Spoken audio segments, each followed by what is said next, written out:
Hello friends, welcome to my YouTube channel. So today I am going to start with new book, and the book name is Kafka on the Shore, which is written by the famous author Harukimurakami. So guys, let's start with the book. The Boy Named Crow. So you are all set for money then? The boy named Crow asked in his typical sluggish voice. The kind of voice like when you have just woken up and your mouth still feels heavy and dull. But he's just pretending.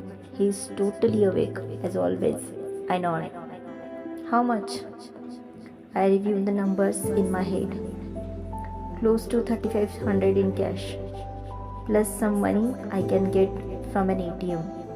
I know it's not a lot, but it should be enough for the time being. Not bad, the boy named Crow says. For the time being. I give him another nod. I am guessing this isn't Christmas money from Santa Claus. Yeah, you are right, I reply.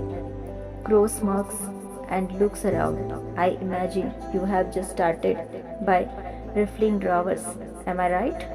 I don't say anything. He knows whose money we are talking about. So there is no need for any long-winded interrogations. He's just giving me a hard time. No matter, Crow says. You really need this money and you are going to get it. Beg, borrow or steal. It's your father's money. So who's care, right? Get your hands on that much and you should be able to make it for the time being.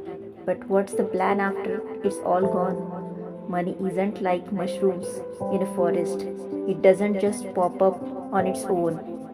You know, you will need to eat, a place to sleep. One day you are going to run out. I'll think about that when the time comes, I say. When the time comes? Crow repeats, as if weighing these words in his hand. I nod. Like by getting a job or something. Maybe, I say. Crow shakes his head. You know, you have got a lot to learn about the world. Listen, what kind of job could a 15-year-old kid get in some far-off place he's never been to before? You haven't even finished your junior high. Who do you think's going to hire you? I blush a little. It doesn't take much to make me blush. Forget it, he says. You are just getting started and I shouldn't lay all this depressing stuff on you. You have already decided what you are going to do, and all that's left is to set the wheels in motion. I mean, it's your life. Basically, you gotta go with what you think it's right. That's right. When all is said and done, it is my life. I will tell you one thing though. You are going to have to get a lot tougher if you want to make it. I am trying my best, I say. I am sure you are, Crow says. These last few years you have gotten a whole lot stronger. I have got to hand it to you. I nod again. But let's face it, you are only 15. Crow goes on. Your life's just begun and there is a ton of things out in the world you have never laid eyes on. Things you never could imagine. As always, we are sitting beside each other on the old sofa in my father's study. Crow loves the study and all the little objects scattered around there. Now he is toying with B-shaped glass paperweight. If my father was at home, you can bet Crow would never go anywhere near it. But I have to get out of here, I tell him. No two ways around it. Yeah, I guess you're right.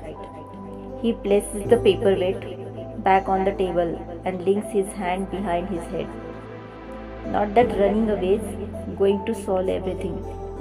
I don't want to rain your parade or anything. But I wouldn't count on escaping this place if I were you. No matter how far you run, distance might not solve anything. The boy named Crow lets out a sigh, then rests a fingertip on each of his closed eyelids and speaks to me from the darkness within.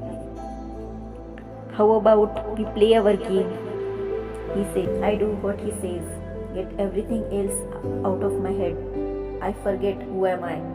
Even I am a total blank. Then things start to surface. Things that as we sit here on the old leather sofa in my father's study, both of us can see. Sometimes fate is like a small sandstorm that keeps changing directions, Crow says. Sometimes fate is like a small sandstorm that keeps changing direction. You change direction, but the sandstorm changes you. You turn again, but the storm adjusts.